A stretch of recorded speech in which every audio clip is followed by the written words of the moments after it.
Sentimen yang menjadi perhatian pelaku pasar pada perdagangan hari ini terkait mutasi baru virus corona Omicron yang pertama kali terdeteksi di Afrika Selatan ini menjadi ancaman baru bagi semua negara yang masih berjuang menghadapi pandemi corona selama hampir 2 tahun terakhir.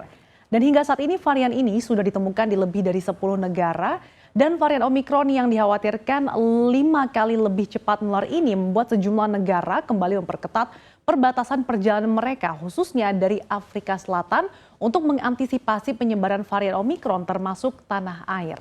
Dan pemerintah Indonesia resmi berlakukan pelarangan masuk bagi warga negara asing dari 11 negara yang melaporkan temuan COVID-19 varian Omicron. Selain itu pemerintah juga meningkatkan waktu karantina bagi warga negara asing dan warga negara Indonesia yang dari luar negeri menjadi 7 hari dari sebelumnya 3 hari. Nah, sentimen ini nampaknya turut disambut positif oleh pelaku pasar seiring pemerintah Indonesia memberikan kepastian soal antisipasi penyebaran varian Omicron ini. Dan di tengah bursa Asia yang masih melanjutkan koreksi, IHSG justru berhasil bangkit dan ditutup di teritori positif. Kalau kita lihat pada hari ini berhasil menguat di 0,71% di level 6.608 setelah terkoreksi cukup dalam pada penutupan perdagangan pekan lalu hingga lebih dari 2%. Meski demikian, yang patut menjadi perhatian adalah net sell asing di pasar reguler cukup besar yang tercatat menembus 1 triliun rupiah pada perdagangan hari ini.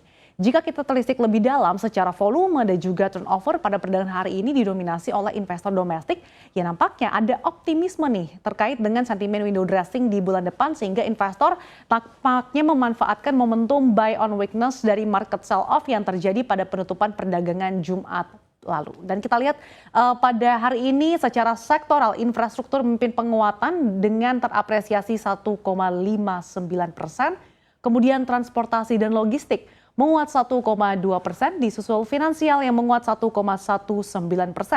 Kemudian ada kesehatan yang menguat 1,17%, perindustrian 0,48%, kemudian teknologi menguat 0,25%, begitupun energi yang menguat 0,14%.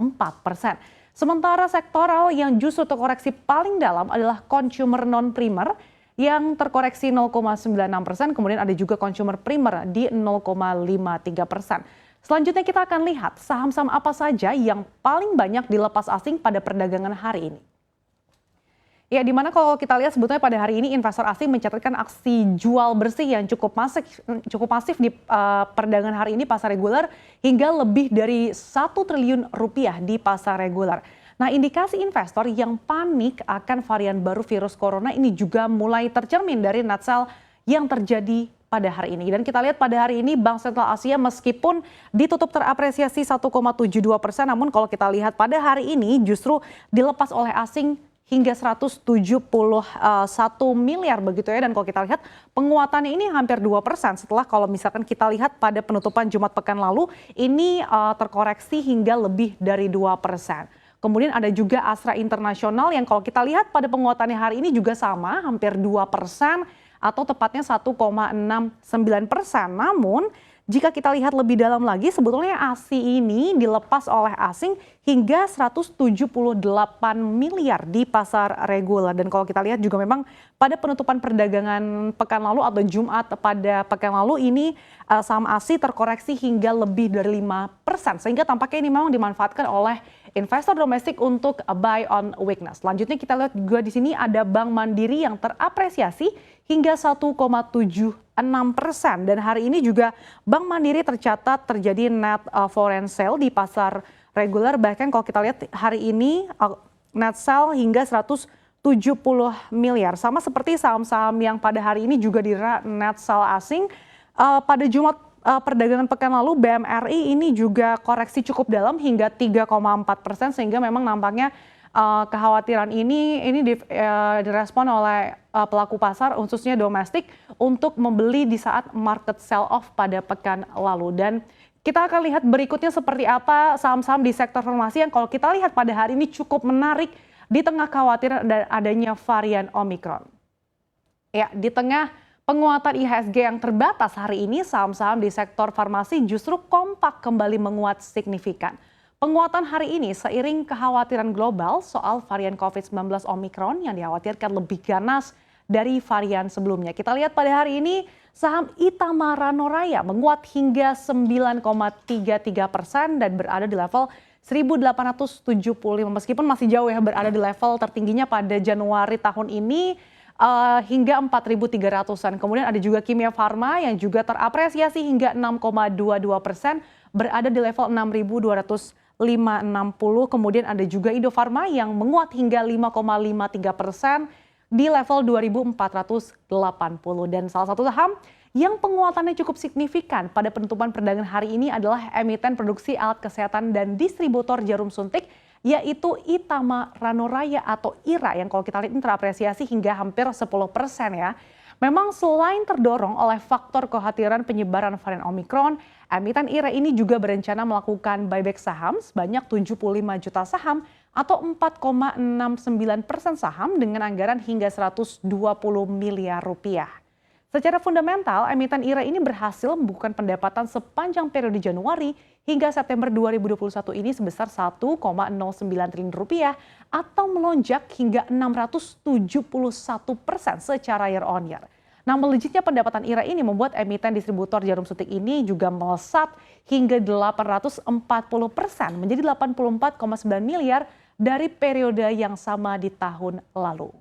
Selanjutnya kita akan lihat seperti apa pergerakan IHSG secara teknikal pada hari ini.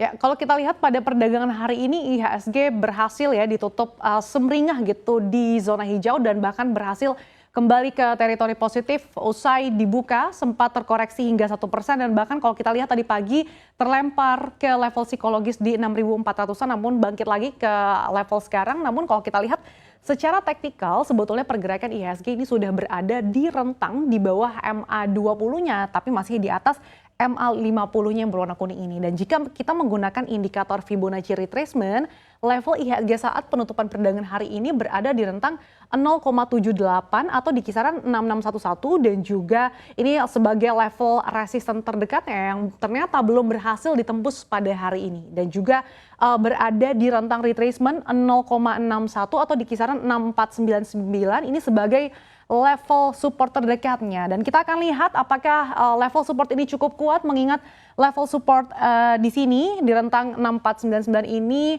dalam rentang akhir September hingga saat ini sudah dicoba 3 kali untuk di break namun ternyata kemudian IHSG berhasil kembali rebound. Namun kalau kita lihat IHSG ini tampaknya rawan ya untuk kembali melanjutkan pelemahan gitu dan kalau misalkan kita lihat dia berhasil break level support di kisaran 6499 ini maka level support berikutnya ini berada di rentang Fibonacci retracement di 0,5 atau level 6420. Sementara itu kalau kita lihat sejak perdagangan 3 hari lalu di sini nampaknya IHSG ini masih rawan tertekan di mana terbentuk candle gravestone doji yang memberikan sinyal adanya pembalikan arah menuju tren bearish yang kemudian dikonfirmasi nih pada penutupan perdagangan pekan lalu yang terbentuk adanya Black Marubozu dan pada hari ini meskipun IHSG berhasil menguat gitu ya namun terbatas namun ini dikonfirmasi juga nih oleh volume penjualan yang cukup tinggi pada hari ini berada di atas rata-rata di 18,9